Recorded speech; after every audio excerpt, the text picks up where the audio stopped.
Sai Chaitanya paramedical college लेकर आया है पैरामेडिकल काउंसिल और सरकारी नौकरियों के लिए उपयोगी पाठ्यक्रम। EMLT, radiology technician, health sanitary inspector में एडमिशन जारी है। हमारा पता याद रखें, Sai Chaitanya paramedical college, Ruby City scan के ऊपर। तू जे मला बोलत असते की मी घरी लक्ष देत नाही, वेळ देत नाही, मला सांगायला आनंद होतो की या महाराष्ट्राच्या आमची जन्माला आलेल्या कन्येच्या पासून तर आमच्या वृद्ध आई आजोबापर्यंत, आजी आजोबांच्यापर्यंत आणि विशेषतः महिलांच्या संदर्भामध्ये सरकारने जे निर्णय केले त्या निर्णयांच्या पैकी 50% निर्णयांचं भाग्य आपल्या मालेगावला लाभलेलं आहे। ते निर्णय करताना मालेगावचा खारीचा वाटा आहे। माझा देवावर विश्वास आहे की देव या चांगल्या पुण्य कामाचे आशीर्वाद आपल्या मालेगावला दिल्याशिवाय राहणार नाही आणि हे भाग्य आपल्याला लाभलेलं आहे। आणि म्हणून आज मला अतिशय आनंदाने सांगायचं आहे, ताई, आम्ही निर्णय केलेला आहे की आमच्या या क्रांती ज्योती सावित्रीबाई फुले महिला व बाल रुग्णालयामध्ये जी पण आमची भगिनी माहेरी भावाकडे डिलिव्हरीला या रुग्णालयामध्ये येईल त्यांचं अतिशय उत्स्फूर्तपणे स्वागत केलं जाईल, नम्रतेने स्वागत केलं जाईल, त्यांना अतिशय सन्मानाची वागणूक दिली जाईल। दादा भुसेच्या पासून तर शिपायाच्या पासून कदाचित गार्डला थोडं कठोर वागावं लागेल, त्याला एक्झाम्पशन आपण देऊ, परंतु आम्ही सर्वजण नम्रतेने त्यांचं स्वागत करणार, त्यांना सन्मानाची वागणूक देणार आणि आमची ती बहीण त्या बाळाला घेऊन जेव्हा ती माहेरी सासरी जाईल तर शिवसेनेच्या वतीने त्या आमच्या बाळाच्या साठी बाळ तोड काय बोलतो झाले बाळातनं आहे का नाही, ते बाळातनं त्याला मच्छर डास चावू नये म्हणून मच्छरदाणी, आमच्या त्या बहिणीचा पुनर्जन्म झाला, त्या बहिणीला भावाची साडी चोळी, तिच्यासाठी खारी खोबरं आणि तिला घरापर्यंत सोडण्याची व्यवस्था ही भाऊ म्हणून शिवसेनेच्या वतीने संपन्न केली जाईल। तिला घरापर्यंत अतिशय सुखरूप सोडण्याचं काम हे शिवसेनेच्या माध्यमातून संपन्न केलं जाईल। बरोबर, फक्त खारी खोबरं ती ताईलाच खाऊ द्या।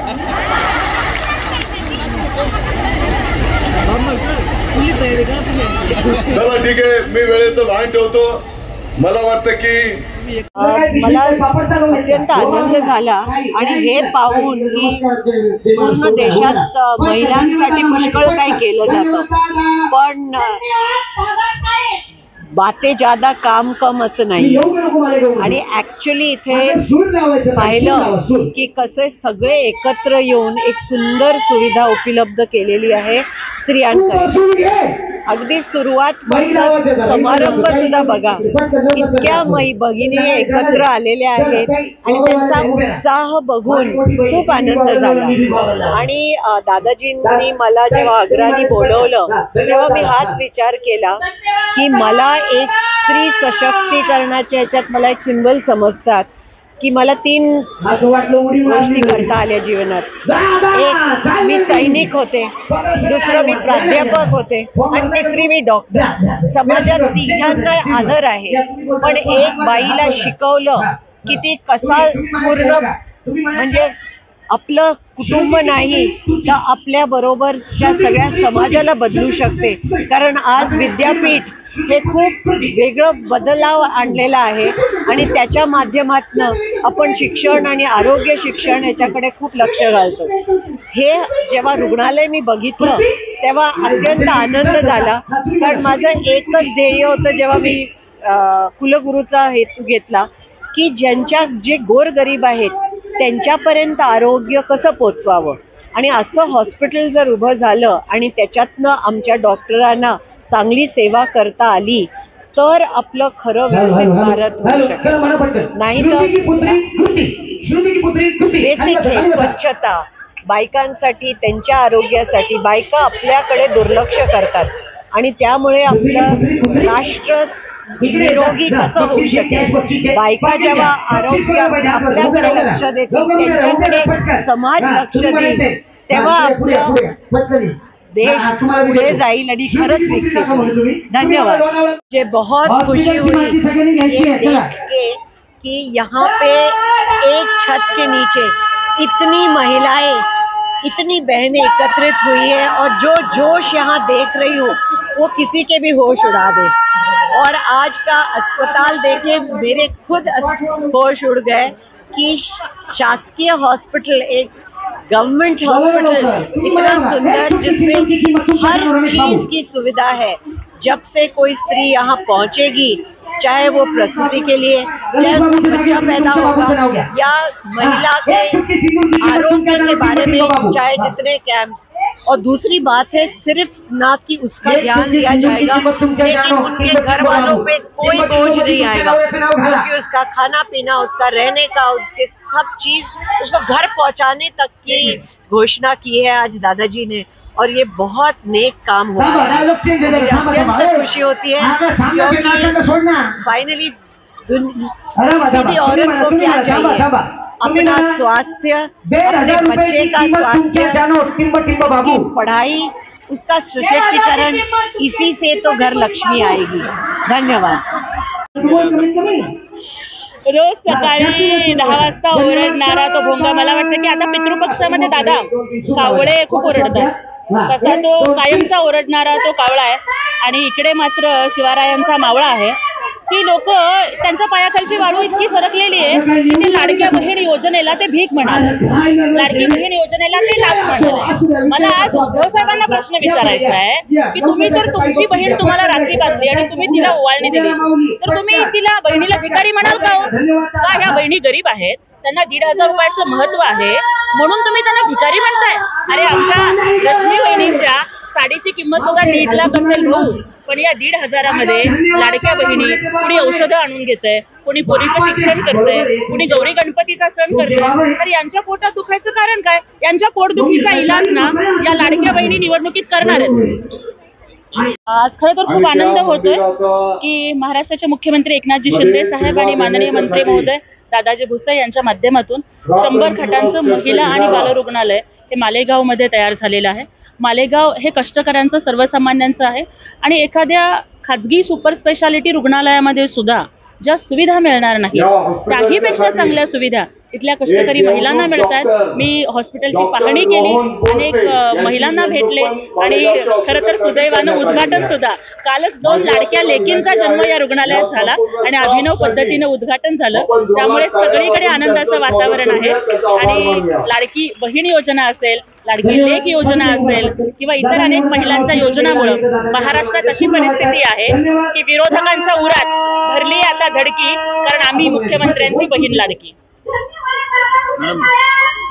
संपन्न झाला ज्यांनी आपल्या भारत देशाची, आपल्या भारत मातेची गेली 35 वर्ष भारतीय सैन्य दलामध्ये सेवा केली त्या आदरणीय डॉक्टर माधुरीताई कानेटकरजी, ज्यांनी आताच आपल्याला मार्गदर्शन केलं आणि 12वी मध्ये गोल्ड मेडल मिळवलं, PhD केली त्या आदरणीय डॉक्टर ज्योतिताई वाघमारेजी. या कार्यक्रमाला ज्यांच्या शुभ हस्ते आपण देवतांचं पूजन केलंय त्या आपल्या आघारच्या सीमा जिभाऊ सोनवणेताई, आपल्या मालेगावच्या तारका राजेंद्र कुलकर्णीताई, मग मंचावर उपस्थित असलेले आयुक्त, SP साहेब, सिव्हिल सर्जन साहेब, सर्व आदरणीय मंच. मला वाटतं की गेल्या 3 तासापासून आणि कदाचित गावातून जेव्हा निघाले तर 4 तासापासून या ठिकाणी मोठ्या संख्येने उपस्थित असलेल्या माझ्या माता भगिनी, लाडक्या बहिणी, उपस्थित बंधू आणि भगिनींनो, सर्वप्रथम तर कदाचित तुम्हाला ही जागा अपुरी असेल, काही त्रास सहन करावा लागत असेल, तर त्याबद्दल मी दिलगिरी व्यक्त करतो. हा कार्यक्रम झाला की या ठिकाणी तुमचं मनोरंजनाचा पण कार्यक्रम आहे आणि भोजनाची पण व्यवस्था केलेली आहे. त्याच्यामुळे आणखी 1 तास तुम्हाला या ठिकाणी द्यायचा आहे. कार्यकर्ताही मला अतिशय आजचा हा शुभ दिवसाचा आनंद आहे आणि मला वाटतं की माणसाच्या जीवनामध्ये काही सुखदुःखाचे प्रसंग येत असतात, परंतु एखादं चांगलं काम केल्याच्या नंतर त्या कामाचे जे काही आशीर्वाद असतात ते निश्चितपणे त्याचं मोल हे होऊ शकत नाही. ते अनमोल आशीर्वाद असतात आणि अशाच अनमोल आशीर्वादांचं आज कार्य या ठिकाणी संपन्न होत आहे. याबद्दल मी स्वतःला भाग्यवान समजतो. सुरुवातीलाच मी महाराष्ट्राचे लोकप्रिय मुख्यमंत्री माननीय नामदार एकनाथजी शिंदे साहेब यांचा आभार व्यक्त करतो. माननीय आरोग्य मंत्री महोदय तानाजी सावंत साहेबांचा आभार व्यक्त करतो की त्यांनी या रुग्णालयाच्यासाठी कुठल्याही गोष्टीची कमतरता पडणार नाही आणि ज्या ज्या सुविधा तुम्हाला लागतील त्या सर्व सुविधा तुम्ही या ठिकाणी पूर्ण करून घ्या अशा प्रकारचं आश्वासन दिलं आणि आज 100 खाटांचं लहान बाळ आणि महिला रुग्णालय या ठिकाणी पूर्णत्वाला गेलं. याबद्दल मी त्यांचा आभार व्यक्त करतो. आपल्या मालेगावकरांच्या वतीने मी त्यांचा आभार व्यक्त करतो. या हॉस्पिटलची जर स्टोरी सांगायचं म्हटलं तर जुन्या काळी महानगरपालिकेची म्हणजे तत्कालीन नगरपालिकेची जागा होती. नगरपालिकेचा एक छोटा दवाखाना होता. मध्यंतरीच्या काळामध्ये तोही दवाखाना बंद पडला. नंतरच्या काळामध्ये महाराष्ट्र शासनाच्या आरोग्य विभागाच्या वतीने त्या ठिकाणी रुग्णालय सुरू करण्यात आलं आणि सुदैवाने मागच्या पंचवार्षिकला तत्कालीन आरोग्य मंत्रिपदाचा पदभार असलेले माननीय एकनाथजी शिंदे साहेब यांनी मालेगावला त्यावेळेस आरोग्य महिलांच्यासाठी खास स्पेशल महिला आणि बाल रुग्णालय आम्हाला मालेगावला मंजूर करून दिलं. मला वाटतं ते हॉस्पिटल 40 खाटांचं होतं. मालेगावच्या शिपाई पासून तर डॉक्टर पर्यंत सर्व स्टाफने अतिशय चांगलं कार्य संपन्न केलं. 40 खाटांच्या हॉस्पिटलमध्ये जागा पुरत नव्हती. कधी कधी एका कॉटवर 2-2 पेशंट्स त्या ठिकाणी आपल्याला ऍडमिट करावे लागायचे.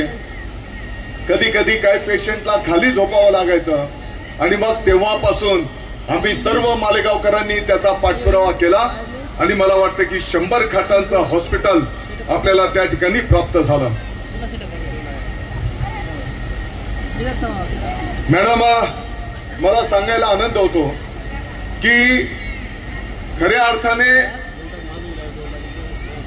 2 मार्च 2021 रोजी महाराष्ट्रामध्ये 12 रुग्णालयांना सरकारने मान्यता दिली.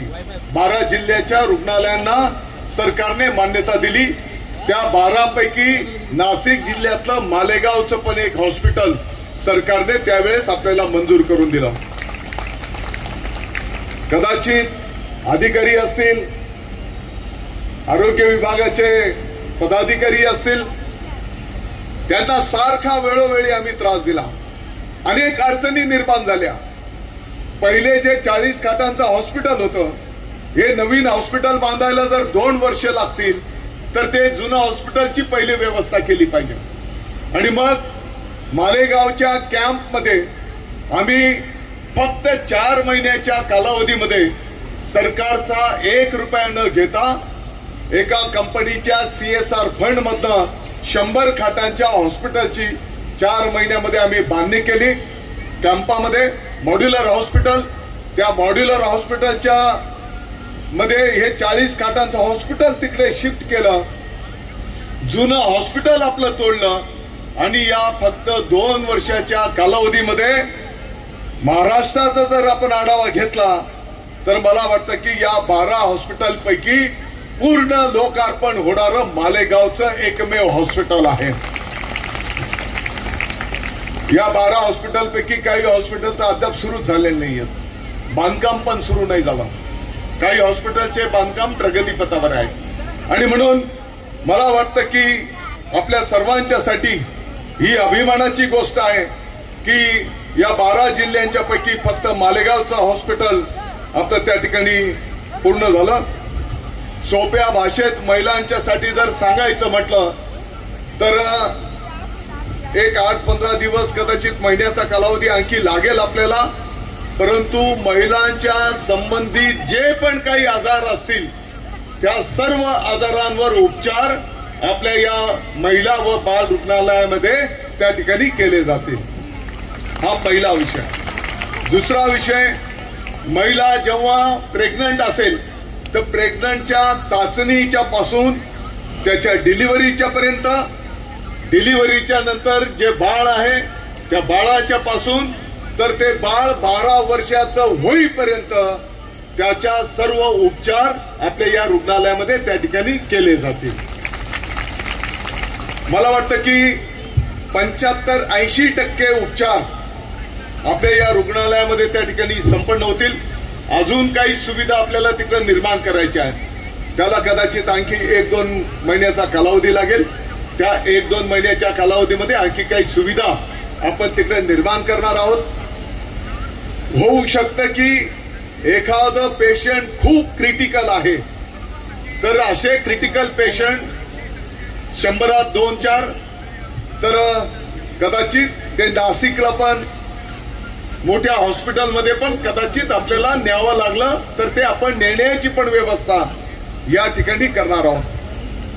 या हॉस्पिटलमध्ये जे पेशंट ऍडमिट होतील त्या पेशंटला केस पेपर काढण्याच्या पासून गोळ्या औषधं, त्याची तपासणी, त्याच्यावरचे उपचार, त्याचं ऑपरेशन, या सर्व गोष्टींच्या साठी एकही नया पैसा कोणाला लागणार नाही. याचा संपूर्ण खर्च हा सरकारच्या वतीने केला जाणार आहे. या आपल्या रुग्णालयामध्ये सर्व प्रकारच्या आधुनिक सुविधा त्या ठिकाणी निर्माण करण्यात आलेल्या आहेत. किती ताईसनी हॉस्पिटल मदार जायचं पाहिलं ना तुम्ही, मध्ये जाऊन हॉस्पिटल पाहिलं ना, तर माझी तुम्हाला विनंती आहे की आपल्या या हॉस्पिटलच्या बाबतीत आता तुम्ही जेव्हा घरी परत जाणार, गावी परत जाणार, तर आपल्या ज्या इतर मैत्रिणी तुमच्या आहेत, तुमच्या ज्या बहिणी आहेत, तुमच्या ज्या गावातल्या महिला आहेत, त्यांना पण या हॉस्पिटलची तुम्ही माहिती द्या. मला वाटतं की तुम्हाला माहिती आहे एक खाजगी दवाखान्यामध्ये जर महिला डिलिव्हरी करायचं असेल तर आयुक्त महोदय 5-10 हजार रुपये बिल द्यावं लागतंय. SP साहेब सीझर केस असलं तर 5-25 हजार रुपये द्यावे लागतात. 50,000. काही डॉक्टरांना धाकाल सांगत 5-25 हजार कुठे घेत असतात. आपण डॉक्टरांना विनंती केली की 50चं 25 करून देतात बिल. परंतु मला आपल्याला सर्वांना आनंदाने सांगायचं आहे की आपल्या या रुग्णालयामध्ये नॉर्मल डिलिव्हरी असू दे, सीझर केस असू दे, गोळ्या, औषध, उपचार याच्यासाठी 1 रुपया लागणार नाही. उलट त्या पेशंटच्या भोजनाची सुद्धा व्यवस्था ही सरकारच्या वतीने केली गेलेली आहे. जेवण सुद्धा सरकार करतो आणि ते फक्त पेशंट पुरतं. तुम्ही म्हणतात आम्ही 10 जण होतो, थांबले बी जमाल द्या. हो, त्या पेशंटच्या सोबत जे त्याचे 1-2 नातेवाईक असतील त्यांच्यासाठी हॉस्पिटलला लागूनच माननीय मुख्यमंत्री महोदय एकनाथजी शिंदे साहेबांनी शिवभोजनची व्यवस्था करून दिलेली आहे आणि त्या शिवभोजन मध्ये फक्त 10 रुपयामध्ये पोटभर जेवण जे पेशंटच्या सोबत आलेले असतील त्यांच्यासाठी जेवणाची पण व्यवस्था त्या ठिकाणी केली जाणार आहे। आणि म्हणून मला वाटतं की आजच्या या शुभ दिवशी माझी तुम्हाला विनंती असणार आहे, हॉस्पिटल कसं झालंय,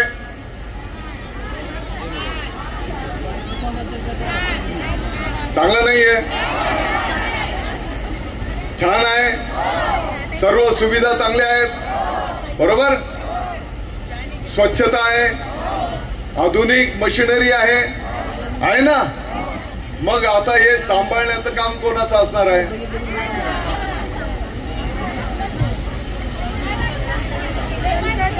दादा भुसेचं तर आहेच, परंतु महिलांना पण सांभाळावं लागेल ना। तुम्ही काळजी करू नका, मी आमच्या पूर्ण मेडिकल स्टाफला सांगून टाकलेलं आहे की घरून निघाल्याच्या नंतर ऑफिसला जात असताना पहिले मी मंदिरात जाऊन दर्शन घेतो।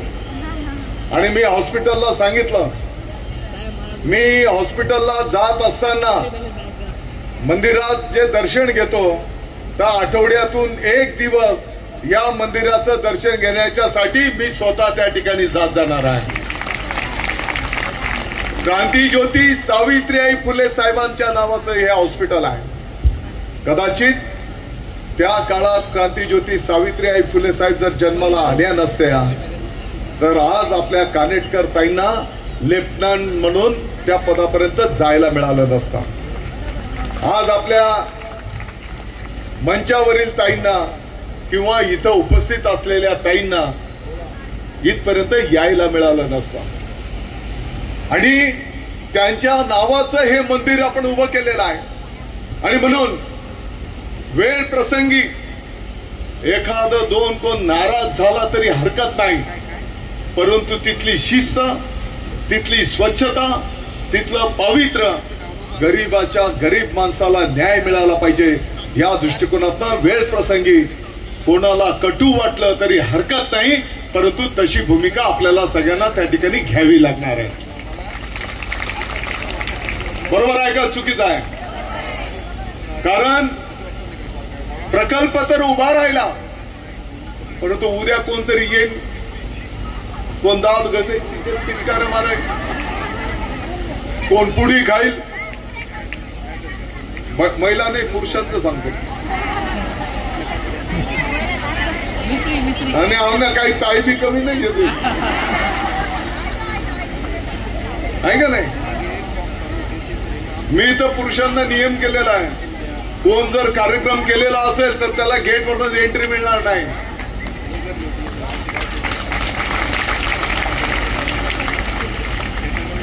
आणि दुसरा नियम करू, जर कोण